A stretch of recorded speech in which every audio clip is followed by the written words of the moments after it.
ভূপেন বৰাৰ বাসগৃহত অসমৰ মুখ্যমন্ত্ৰী ডক্টৰ হিমন্ত বিশ্ব শৰ্মা।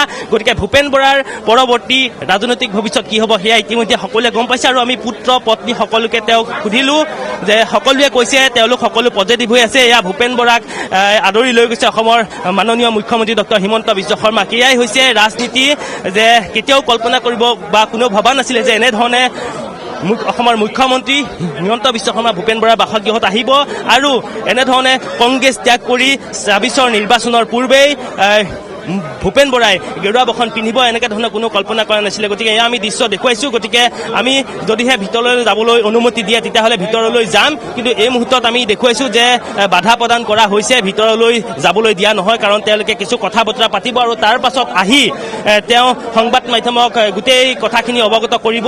আৰু যিটো কথা তেওঁ কালি যিধৰণে কৈছিল, কালি পুৱাৰ ভাগতে এটা কথা কৈছিল যে 10 বজাত কালি যিটো 10 বজাত মুখ্যমন্ত্ৰীগৰাকীয়ে কৈছিল যে ভূপেন বৰাৰ বাসগৃহলৈ আজি 6:30 বজাত আহিব আৰু ঠিক 1 মিনিট সময়ো ইফাল সিফাল নকৰাকৈ ঠিক 6:30 অতিক্ৰম কৰাৰ লগে লগেই মুখ্যমন্ত্ৰীগৰাকী ভূপেন বৰাৰ বাসগৃহত আহি উপস্থিত হৈছেহি। আৰু ইয়াৰ পৰা এটা কথা স্পষ্ট হৈ পৰিছে যে প্ৰদেশ কংগ্ৰেছৰ প্ৰাক্তন সভাপতি ভূপেন বৰাৰ ৰাজনৈতিক ভৱিষ্যত বিজেপি হ'ব আৰু ইতিমধ্যে সেই কথা মুখ্যমন্ত্ৰীগৰাকী আহি পোৱাৰ পাছত স্পষ্ট হৈ পৰিছে। কাৰণ কালিৰ দিনটো যেতিয়া কংগ্ৰেছৰ যিসকল নেতৃত্ব ইয়ালৈ আহিছিল তেওঁলোকে যেতিয়া ভূপেন বৰাক বুজনি দিছিল, তেওঁলোকে কৈছিল যে ভূপেন বৰাৰ পদত্যাগ পত্ৰ গ্ৰহণ কৰা নাই, কিন্তু ভূপেন বৰাই কৈছিল যে মই পদত্যাগ পত্ৰ গ্ৰহণ কৰিলেও নকৰিলেও গোটেই বিষয়টোৰ ক্ষেত্ৰত মই দলীয় নেতৃত্ব বা পৰিয়ালৰ লগত কথা পাতিহে প্ৰদেশ কংগ্ৰেছৰ দলীয় নেতৃত্ব গোটেই কথাটো জনাব। কিন্তু আজি পুৱাৰ ভাগলৈকে ভূপেন বৰাই যিহেতু জিতেন্দ্ৰ সিঙৰ ওচৰত নিজেই গৈ গোটেই কথা বতৰাবিলাক স্পষ্ট কৰিম বুলি কৈছিল, কিন্তু তেতিয়াও কৰা নাছিল। কিন্তু যিটো হ'বলগীয়া আছিল সেইটোৱে হ'ল আৰু ভূপেন বৰাই কংগ্ৰেছ ত্যাগ কৰি ইতিমধ্যে বিজেপিৰ যে গেৰুৱা বসন পিন্ধিব সেই কথা ইতিমধ্যে এতিয়া স্পষ্ট হৈ পৰিছে।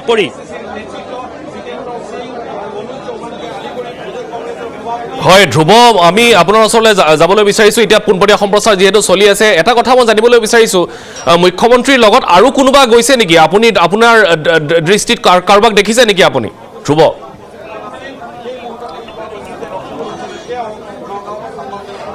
নহয়, আমি মুখ্যমন্ত্ৰীগৰাকীক দেখিছোঁ, কিন্তু লগত কোন আহিলে, কাৰণ যথেষ্ট ভিৰ।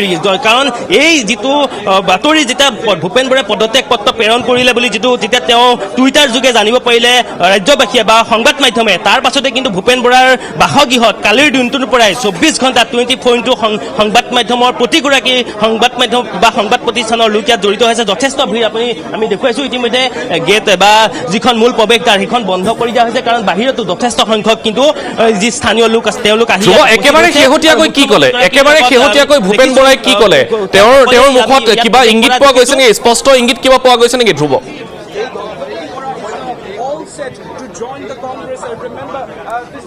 এটা কথা মানস আপুনি চাওক, ভূপেন বৰাৰ কথাৰ পৰা স্পষ্ট মুখ্যমন্ত্ৰীগৰাকী যেতিয়া নিজে আহিব তাৰ পাছত যে ভূপেন বৰাই বিজেপিত যোগদান নকৰিব, গতিকে সেই কথাটো আৰু এতিয়া দিনৰ পোহৰৰ দৰে স্পষ্ট হৈ গৈছে যে ভূপেন বৰাই কোনো কাৰণতে বেলেগ ৰাজনৈতিক দলত যোগদান নকৰে, বিজেপিতেই যোগদান কৰিব। সেই কথাটো ইতিমধ্যে স্পষ্ট হৈ গৈছে। আৰু কাৰণ যদিহে ভূপেন বৰাই বিজেপিত যোগদান নকৰিলেহেঁতেন তেতিয়াহ'লে মুখ্যমন্ত্ৰীগৰাকী ইয়ালৈ নাহিলেহেঁতেন, কাৰণ তেওঁলোক দুয়োগৰাকী নেতাৰ মাজত কথা নোহোৱাকৈ, কোনো ধৰণৰ আলোচনা নোহোৱাকৈ মুখ্যমন্ত্ৰীগৰাকী ভূপেন বৰাৰ বাসগৃহলৈ অহা নাই। গতিকে কালিৰ দিনটোত তেওঁলোকে হয়তো সকলো কথা বতৰা পতাৰ পিছতেই গোটেই কথাখিনি স্পষ্ট হৈ গৈছে। গতিকে ইতিমধ্যে মুখ্যমন্ত্ৰীগৰাকী আহিছে।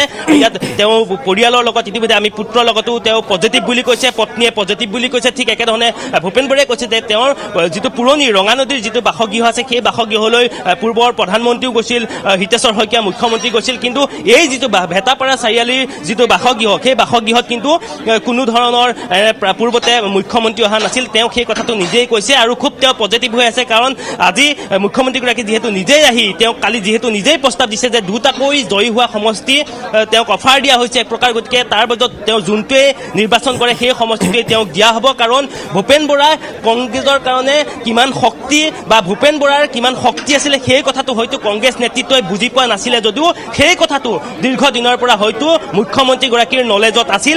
আৰু যাৰ কাৰণে তেওঁ যেতিয়াই কংগ্ৰেছৰ বিভিন্ন অজুহাত দেখুৱাই বা তেওঁ কংগ্ৰেছ নেতৃত্বৰ ওপৰত ক্ষোভ বুজাৰি যেতিয়া তেওঁ পদত্যাগ পত্ৰ প্ৰেৰণ কৰিলে, তেতিয়াই অতি কৌশলেৰে আচলতে মুখ্যমন্ত্ৰীগৰাকীয়ে তেওঁ বিজেপিত জইন কৰাবৰ কাৰণে যিখিনি চেষ্টা কৰিলে সেই চেষ্টা যে ইতিমধ্যে বাস্তৱত ৰূপায়িত হৈছে সেই কথাটো এতিয়া ইতিমধ্যে স্পষ্ট হৈ গৈছে। আৰু এটা কথা মই এইখিনিতে মানস ক'ব বিচাৰিছোঁ যে কালিৰ দিনটোত অখিল গগৈয়ে কৈছিল যে ভূপেন বৰাক কেতিয়াও বিজেপিলৈ যাবলৈ নিদিওঁ, ভূপেন বৰা ধৰ্মনিৰপেক্ষ এজন ব্যক্তি, ভূপেন বৰাক গতিকে কোনো কাৰণতে বিজেপিত যোগদান কৰিবলৈ দিয়া নহয়, বিৰোধীতেই থাকিব, লাগিলে বিৰোধীৰ সৰ্বোচ্চ পদ এটা তেওঁক সৃষ্টি কৰি হ'লেও সেই মৰ্যাদাটো দিয়া হ'ব। কিন্তু এই মুহূৰ্তত মই এটা কথাই কৈছোঁ যে অখিল গগৈয়ে পহৰা দি থাকিম বুলি কৈছিলে, কিন্তু অখিল গগৈ যি ধৰণে কথা কৈছিলে সেই কথা কিন্তু ৰাখিব নোৱাৰিলে। কিন্তু মুখ্যমন্ত্ৰীগৰাকীয়ে কালি সংবাদ মাধ্যমৰ সন্মুখত যি ধৰণে কৈছিল সেই ধৰণে আজি কাৰ্যকৰী হৈছে।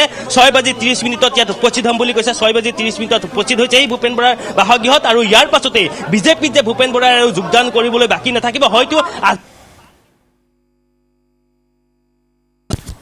যোগদান কৰিব, তাৰ কিন্তু ইতিমধ্যে প্ৰায় স্পষ্ট প্ৰমাণ বা যিটো ভিজুৱেল আমি ইতিমধ্যে দেখিলোঁ সেই ভিজুৱেলে কিন্তু গোটেই সকলোবিলাক কথা স্পষ্ট কৰি দিছে। মানস, এতিয়া ধ্ৰুৱ এনেকুৱা হৈছে যে এগৰাকী ডাঙৰ নেতাৰ গমনে কিন্তু আন একাংশ তেওঁৰ তলতীয়া নেতা হওক বা যিসকল কৰ্মী হওক একাংশ কৰ্মীকো আচলতে ধাৱমান কৰোৱায়। গতিকে ভূপেন বৰাৰ ক্ষেত্ৰত আমি দেখিবলৈ পাইছিলোঁ যে ভূপেন বৰাই এই সিদ্ধান্ত ঘোষণা কৰাৰ পাছতেই লখিমপুৰ কংগ্ৰেছতো খহনি আহিছিল, মৌচম লাহনে পদত্যাগ কৰিছিল, তেওঁৰ লগত শতাধিক কংগ্ৰেছ কৰ্মীয়ে পদত্যাগ কৰিছিল। গতিকে আজিৰ দিনটোত স্বাভাৱিকতেই ভূপেন বৰাৰ গমনেই নহয়, কেৱল তেওঁৰ লগতে আন একাংশ কংগ্ৰেছ কৰ্মীয়েও হয়তো ভূপেন বৰাৰ লগতে একেলগে যাত্ৰা কৰিব। গতিকে তেনেকুৱা কোনোবা লখিমপুৰ জিলা কংগ্ৰেছৰ কোনোবা নেতৃত্বক দেখিছে নেকি তেওঁলোকে মুখ্যমন্ত্ৰীক সাক্ষাৎ কৰিবলৈ একেলগে যোৱা?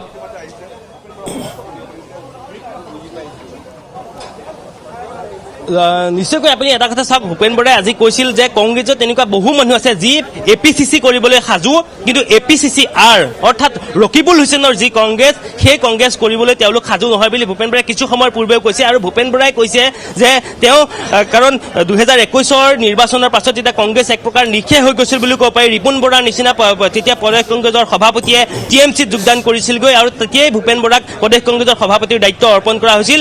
বহু জিলাত কংগ্ৰেছৰ জিলা সভাপতি নাছিল ভূপেন বৰাই যি সময়ত কাৰ্যভাৰ গ্ৰহণ কৰিছিল। গতিকে তেনেকুৱা এটা পৰ্যায়ৰ পৰা দলক তেওঁ এটা ভাল পৰ্যায়লৈ লৈ আহিলে, AIDFৰ দৰে এটা শক্তিক নাইকিয়া কৰিলে, যোৰহাটৰ দৰে এটা সংসদীয় সমষ্টিত গৌৰৱ গগৈক জয়ী কৰাইছিলে। কাৰণ ভূপেন বৰাই সেই বিৰোধী ঐক্য, যিটো বিৰোধী ঐক্যৰ কাৰণে গৌৰৱ গগৈৰ দিল্লী যাত্ৰাৰ যিটো পথ সেই পথটো সহজ হৈ পৰিছিল, কাৰণ সেই সময়ত যোৰহাটত গৈ বিৰোধীৰ দলৰ প্ৰতিগৰাকী নেতাই ইতিমধ্যে নিৰ্বাচনী প্ৰচাৰত অংশগ্ৰহণ কৰিছিল। কিন্তু তাৰ পাছতো বিৰোধী ঐক্যক একত্ৰিত কৰি আগত ৰাখিয়েই তেওঁ যোৰহাটৰ দৰে এটা সংসদীয় সমষ্টিৰ পৰা গৌৰৱ গগৈক জয়ী কৰাইছিল, যিটো সমষ্টিত বিজেপিয়ে বিজয় নিশান উৰাবৰ কাৰণে কিন্তু যথেষ্টখিনি কষ্ট কৰা পৰিলক্ষিত হৈছিল। কেইবাগৰাকীও কেবিনেট পৰ্যায়ৰ মন্ত্ৰী গৈ সেই সমষ্টিটোত বহি লৈছিল, কিন্তু তাৰ পাছতো এক প্ৰকাৰ বিৰোধী ঐক্যৰ কাৰণে এই যিটো গোটেই গৌৰৱ গগৈৰ বিজয়, এই বিজয় কিন্তু যোৰহাটৰ পৰা সাব্যস্ত হৈছিল। ঠিক একেধৰণে যদিহে আপুনি চাবলৈ যায় তাৰপিছত বিহালীৰ উপ নিৰ্বাচনত ভূপেন বৰাই অন্তত আৰু এটা আঘাত পাইছোঁ বুলি কৈছে যে যিগৰাকী জয়ন্ত বৰুৱাক কংগ্ৰেছত যোগদান নকৰাকৈ বিহালীৰ উপ নিৰ্বাচনৰ সময়ত টিকট দিলে, তাক লৈও কিন্তু ভূপেন বৰাই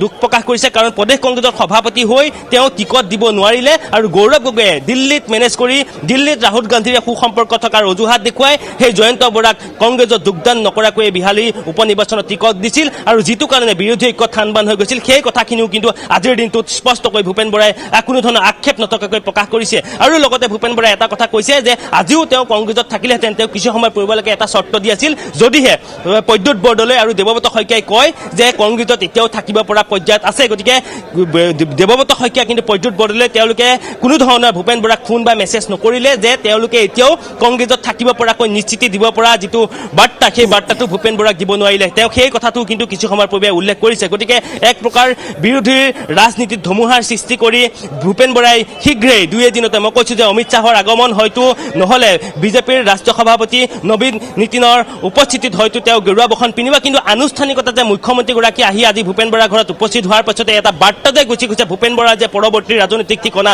ভাৰতীয় জনতা পাৰ্টি হ'ব, সেইটো কিন্তু ইতিমধ্যে স্পষ্ট হৈ পৰিছে। আৰু কিছু সময় মই এটা বিৰতি ল'ব লাগিব, আমি আকৌ আপোনাৰ ওচৰলৈ সাজু হৈ আছে, ইয়াতেই তেওঁ বক্তব্য আমি আকৌ আপোনাৰ ওচৰলৈ যাম, কাৰণ মুখ্যমন্ত্ৰী যিকোনো মুহূৰ্ততে ওলাই আহিব আৰু ওলাই আহি তেওঁ হয়তো সংবাদ মাধ্যমক সম্বোধন কৰিব, তাতে ভিতৰত কেনেধৰণৰ কথা আলোচনা হ'ল সেয়া ব্যক্ত কৰিব।